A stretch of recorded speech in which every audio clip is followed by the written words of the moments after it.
What's happening, everybody? I'm Todd Tanner. This is Wrestling News Now. Continuing with the story of the one and only R-Truth, the lovable character in the world wrestling entertainment organization headed up by now Triple H and Stephanie McMahon. A couple of videos ago, I started talking about R-Truth, whose real name is Ron Killings, and I'm talking about his years with 3 Live Crew, now 2003 to 2005. So let's pick it up right from there. Between May and June, Killings began teaming with Conan and former WWE B.G. James. In July, the trio formed a faction known as 3 Live Crew. The crew first wrestled as a unit on August 13, 2003, defeating the Disciples of the New Church, Sin, Vampire, Warrior, and Divine Storm. The crew soon went after the NWA World Tag Team Championship. On November 26th, the crew defeated Simon Diamond, Johnny Swinger, and Glenn Gilbert in a 6-man tag team match with a vacant NWA Tag Team Championship on the line. The NWA World Tag Team Championship was held by all 3 members of the crew as part of the Freebird rule until January 28, 2004, when they were defeated by Red Shirt Security, which consisted of Kevin Northcutt and Legend. After several abortive attempts to regain the tag title, the crew began supporting Killings' bid to become NWA World Heavyweight Champion.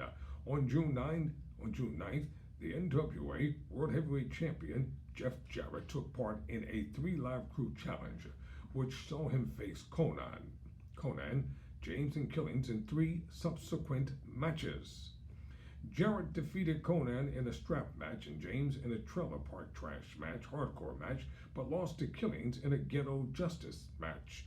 On May 19th, Killings faced NWA World Heavyweight Champion AJ Styles, Raven, and Chris Harris in a 4-way title match. Wow, isn't that something? You never know what you find out until you actually start researching. He won the bout, becoming a 2-time NWA World Heavyweight Champion after Jarrett hit Styles with a guitar. His reign lasted until the 2nd of June, when Jarrett defeated him in a King of the Mountain match, which also included Harris, Styles, and Raven. The crew went on to feud with Jarrett's mercenaries, the Elite Guard, Chad Collier, Hot Stuff Hernandez, and Onyx. On June 14th, the 3 Live Crew, Dusty Rhodes, and Larry Zbyszko defeated Jarrett, Kim Shamrock, and the Elite Guard in a 10-man tag match. The crew began feuding with Team Canada in August at Victory Road on November 7th. Conan and James defeated Team Canada members Bobby Roode and Eric Young for the NWA World Tag Team Championship. After Conan suffered an injury, Killings and James lost the title to Team Canada at Turning Point on November 5th. Throughout early 2005, the crew feuded with Michael Shane and Kazarian, Team Canada, and the Naturals. Dissension arose after Jarrett's former tag team partner with the WWE, Billy Gunn, joined the TNA as the New Age Outlaw and began trying to convince James to reform their former tag team, the New Age Outlaws. Killings and Conan feuded with the Outlaw and Monty Brown, with James's loyalties divided. Brown and the Outlaw, who had by now renamed himself Kip James as a psychological ploy, defeated Killings and Conan. To help either team, Killings and Conan became increasingly frustrated, at one point referring to themselves as the 2 Live Crew, although Killings repeatedly attempted to act as a mediator between James and Conan. The 2 teams faced one another in a no-surrender rematch on August 14th at Sacrifice, when James appointed special guest referee by Director of Authority Larry Zbyszko. James reaffirmed his loyalty to the crew by attacking Kip, enabling Conan to pin him and win the match. The 3 Live Crew won a 6-man tag team match against the Diamonds in the Rough at Unbreakable on September 11th. After Impact premiered on Spike TV on October the 1st, Kip James entered the picture once more. but appeared to be helping 3LK this time. He referred a hockey stick fight at Genesis November 13th, which 3 Live Crew won. Kip James later joined the stable, which became known as the 4 Live Crew. On December 11, at Turning Point, the 4 Live Crew faced Team Canada in an 8-man tag match. In the course of the match, Conan hit Kip and B.G. James with chair shots, enabling Bobby Roode to pin Kip. He then attempted to celebrate with Killings. Who appeared shocked by Conan's actions. Killings later told Conan he was done with the crew. Following the breakup of 3 Live Crew, Killings began competing as a singles wrestler once more. He briefly aligned himself with Sting in March, teaming with AJ Styles, and Rhino as Sting's Warriors. At Lockdown on April 23rd, Sting's Warriors defeated Jarrett's Army in a lethal lockdown match. On the November 25th episode of Impact, Killings defeated Monty Brown to qualify for a King of the Mountain match for the NWA World Heavyweight Championship at Slammiversary on June 18th. At Slammiversary, however, Killings failed to win the championship. Killings then teamed with Lance Hoyt in the following months, even participating but losing in a battle royal at No Surrender. On November 9th at Genesis, Killings and his tag team partner Lance Hoyt defeated Austin Starr and Alex Shelley with Kevin Nash at ringside. He then took time off the active roster due to injury. Killings returned to action at Slammiversary, teaming with James Storm in a losing effort against Frank Wycheck and Jerry Lynn. On June 19th, Killings tried to resign from TNA, intending to work for the Mexican AAA. Amidst more dissension backstage, however, TNA refused to release Killings. He returned to TNA on August 12 at Hard Justice, confronting football player Adam Jones at No Surrender. Adam Pac-Man Jones and Ron Killings defeated Sting and Kurt Angle to win the TNA World Tag Team Championship.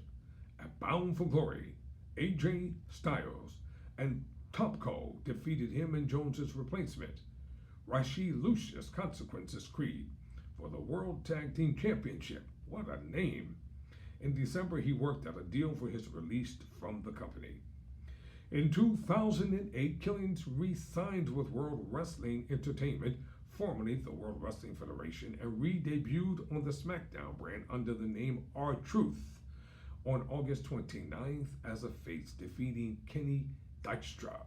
WWE completely ignored his past with the company and his hardcore championship reigns until January 2009, when WWE.com briefly acknowledged his appearance in the 2001 Royal Rumble.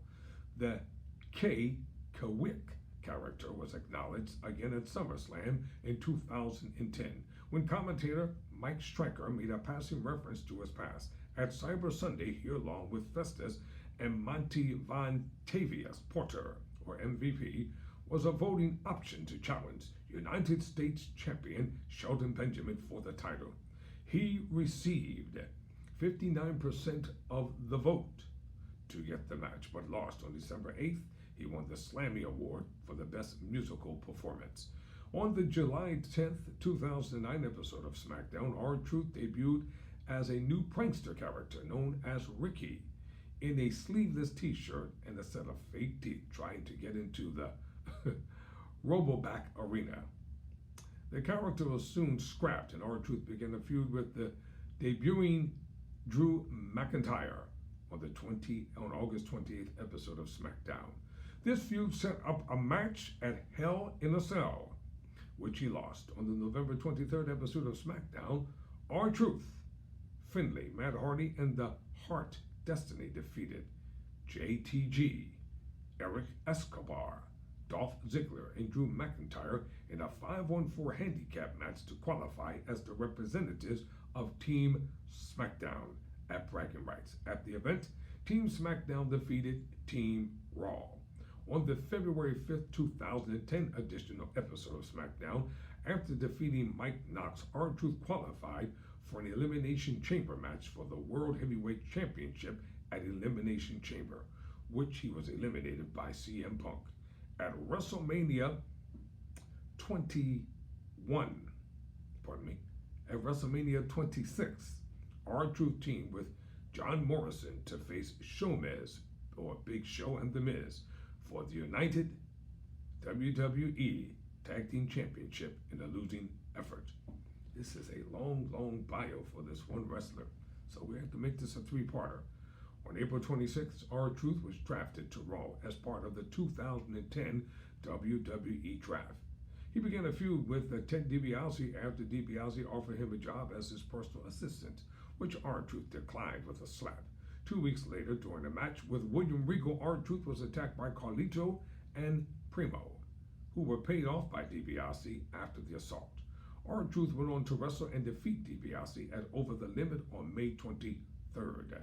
The next night on Raw, R-Truth defeated The Miz to win the vacant United States Championship, giving him his first singles championship since returning to WWE. On the June 14th episode of Raw, R-Truth lost the United States Championship to The Miz in a fatal four-way match, also featuring John Morrison and Zack Ryder. He invoked his rematch clause at Fatal 4-Way, but was unsuccessful. At SummerSlam, R-Truth was part of a team WWE defeating the Nexus. On the November 11th episode of Raw, he defeated Ted DiBiase to qualify for Team Raw at bragging rights to face Team SmackDown. Team Raw lost the match for the second consecutive time. In December, R-Truth mentored Johnny Curtis in the NXT's fourth season. In January 2001, R-Truth competed in the 2011 Royal Rumble match, but was eliminated by CM Punk. On March 1st, Curtis won the fourth season of NXT. As winners, R-Truth and Curtis won the right to challenge for the Tag Team Championship. To be continued. In the next episode, we'll talk about how R-Truth is called Little Jimmy and Awesome Truth. For Wrestling News Now, I'm Todd Tanner.